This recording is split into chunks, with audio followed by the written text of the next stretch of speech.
জনের 14 অধ্যায়ের 16 অনুচ্ছেদ, ঠিক 16 আছে? নম্বর না, 6 নম্বর অনুচ্ছেদ, 16 নম্বর না। সরি মিস্টার নায়েক, আমাকে বাইবেল শেখানো লাগবে না। আমরা আপনার ভুল ব্যাখ্যাগুলো শুনে আমাদের ওয়েবসাইটে সেটার উত্তর দেব। ভালো কথা ভাই, আপনি উদ্ধৃতি দিচ্ছেন, আপনার ব্যাগে তো বাইবেল আছে তাই না? ব্যাগ থেকে বাইবেলটা বের করে দেখেন, এটা গসপেল অফ জনের 14 নম্বর অধ্যায় 6 নম্বর অনুচ্ছেদ 16 নম্বর না।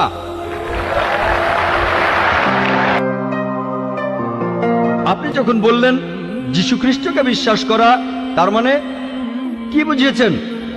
যে তিনি ঈশ্বর, তাই না? ওনার মাইক্রোফোনটা অন করেন।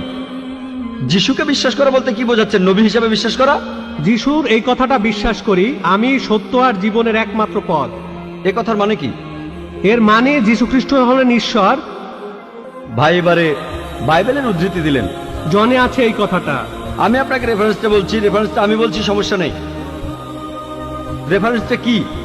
জনের 14 নম্বর অধ্যায়, আপনিই বললেন। অনুচ্ছেদ? আমাকে বাইবেল দেখে বলতে হবে। জনের 14 অধ্যায়ের 16 অনুচ্ছেদ, ঠিক 16 আছে? নম্বর না, 6 নম্বর অনুচ্ছেদ, 16 নম্বর না। সরি মিস্টার নায়েক, আমাকে বাইবেল শেখানো লাগবে না।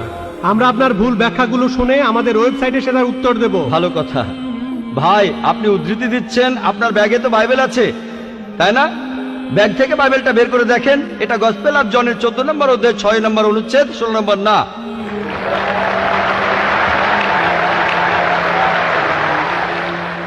আর আপনি বললেন ঈসা মসীহ আলাইহিস সালাম, তিনি বলেছেন যে তিনি ছিলেন ঈশ্বর। আপনার প্রশ্নতে পরে আসছি, প্রশ্নের উত্তরটা দেওয়ার আগে আমি একটা কথা বলে নিই। আমি বাইবেল পড়েছি, গোটা বাইবেলের মধ্যে পরিষ্কারভাবে বলা এমন একটা কথাও নেই যেখানে যিশু বা ঈসা আলাইহিস সালাম নিজে বলেছেন আমি ঈশ্বর আর আমার উপাসনা করো।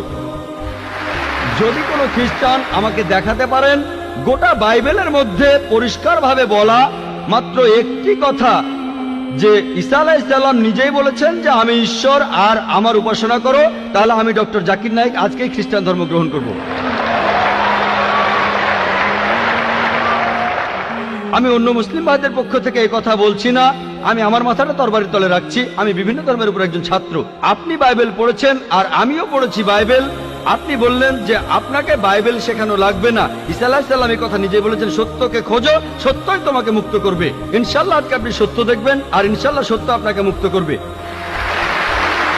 আমি কথাটা আবার বলছি, গোটা বাইবেলে পরিষ্কারভাবে বলা এমন একটা কথাও নেই যেখানে যিশু বা ঈসা আলাইহিস সালাম নিজেই বলেছেন আমি ঈশ্বর আর আমার উপাসনা করো। আপনারা যদি বাইবেল পড়েন, ঈসা আলাইহিস সালাম তার নিজের মুখেই বলেছেন, এটা আছে গসপেল অফ জন 14 নম্বর অধ্যায়ের 28 অনুচ্ছেদে, বলেছেন আমার পিতা আমার চাইতে মহান। Gospel of John